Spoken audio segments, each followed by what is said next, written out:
Farma 17, epizóda 69. Baví ma baviť vás.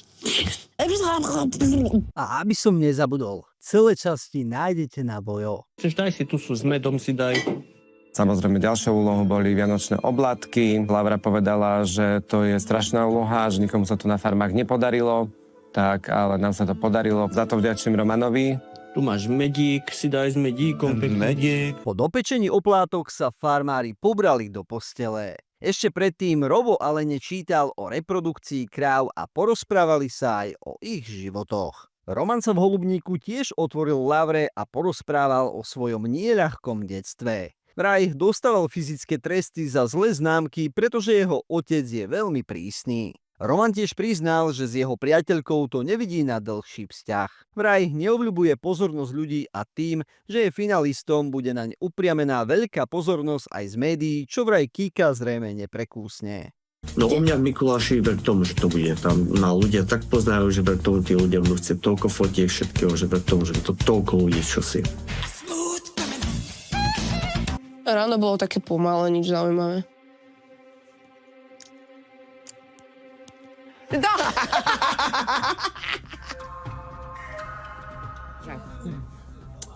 Wow! Alenka! Idem! No, sa spamätaj!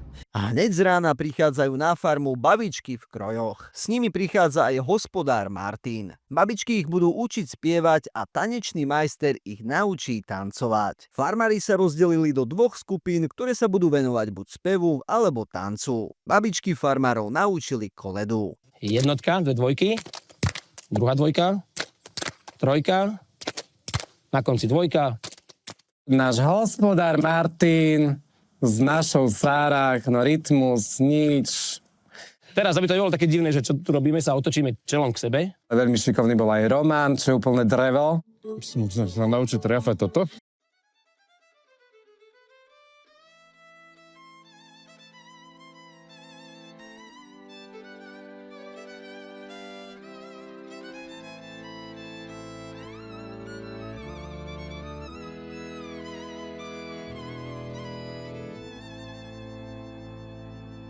Beťar Sobarovo, aj Beťara tvoja, Beťar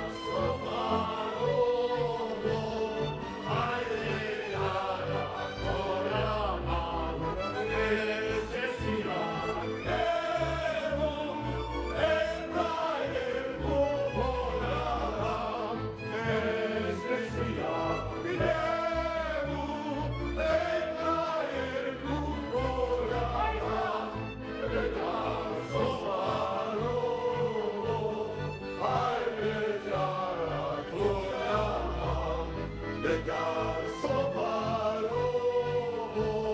aj Beťara tvoja,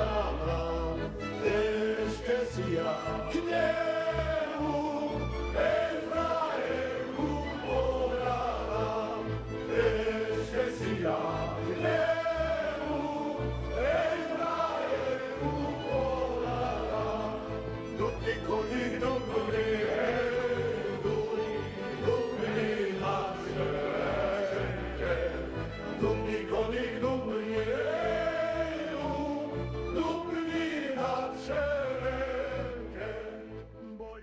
Pri dokončovaní mikulášskych balíčkov ich vyrušila Alica. Zahrala im pieseň na ich mažuretkovú zostavu, aby si ju precvičili a vyšperkovali. Aj túto zostavu budú prezentovať na folklórnych slávnostiach. Martin na statok doviedol ďalšiu časť prípravy na slávnosti. Farmárov naučia rytmické vystúpenie s nástrojmi. Farmári si vybrali rôzne nástroje, do ktorých udierali podľa rytmu v pesničke.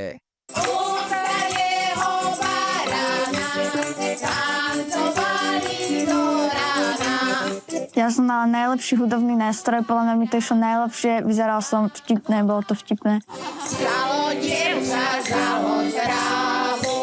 Po nácviku farmári ukázali skupine farmu a hneď potom im pomohli poobliekať sa do krojov a mikulášskych oblekov. Dom na statok prichádzajú muzikanti a deti z miestnej dedinskej škôlky. Hneď na začiatok im rozdali pečivo na občerstvenie a pustili sa do farmárskeho programu.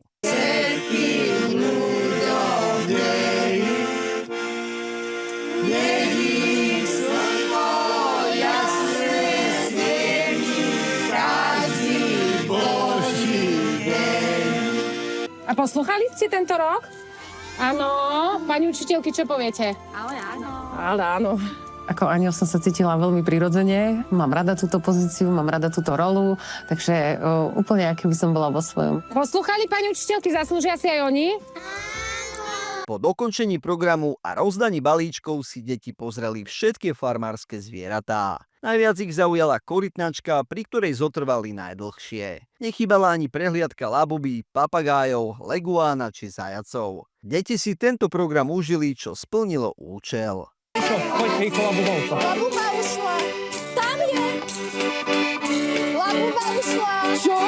Zrazu len pozriem hore a vidím obrovské krídla rozpäté. Ušla nám labuba! Išo, zober furt, tam je hore už. Po odchode detí farmárom uletela labubu z klietky. Rišo sa hneď rozbehol po žrádlo a utekal za labubou do lesa, aby ju nalákal. To zabralo a labubu priletela Rišovi na ruku. Hneď ju z lesa odniesol do svojej klietky, čo farmárov, ale aj ostatných veľmi potešilo.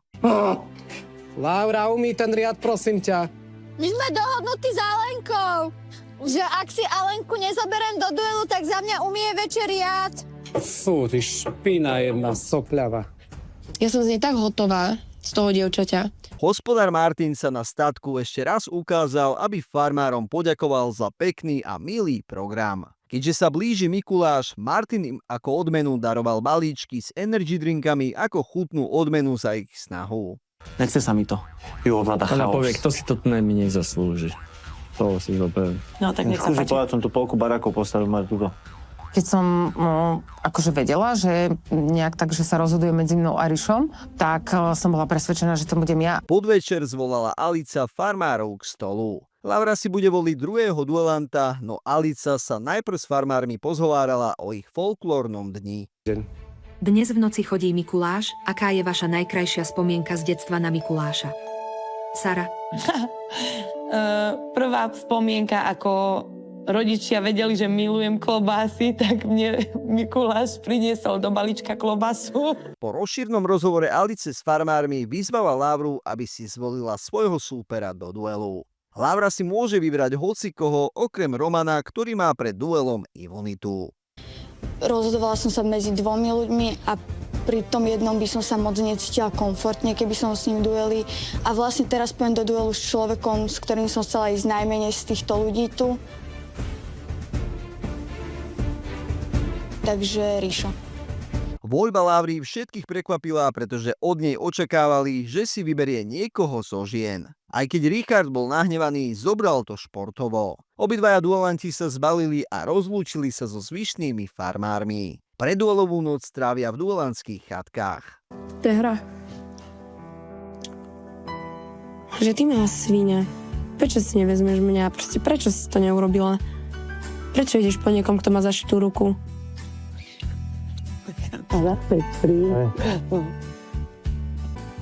Že chce nejaké spodné prádlo. Mala som tu jedny nohavičky, ktoré som nemala nikdy použité, tak mu hovorím na.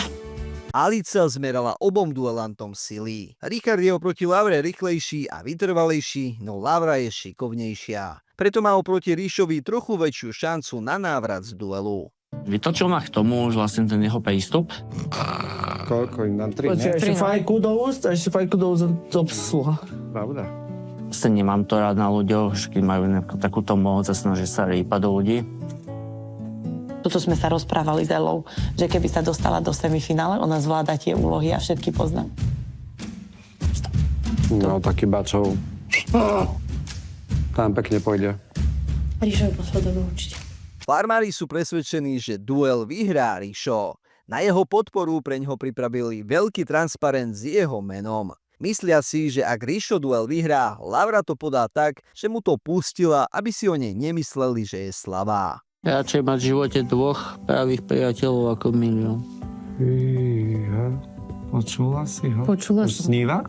Neviem, či to dá zmysel, či koho. Ne. To je to, čo som povedala. Našla som tu vás dvoch a... Máme tu koniec. Dúfam, že sa vám aj toto video páčilo, tak šup like. Ak chceš vidieť podobné videá, určite zanechaj odber a nezabudni na zvonček. Vidíme sa pri ďalšom videu. Čaute.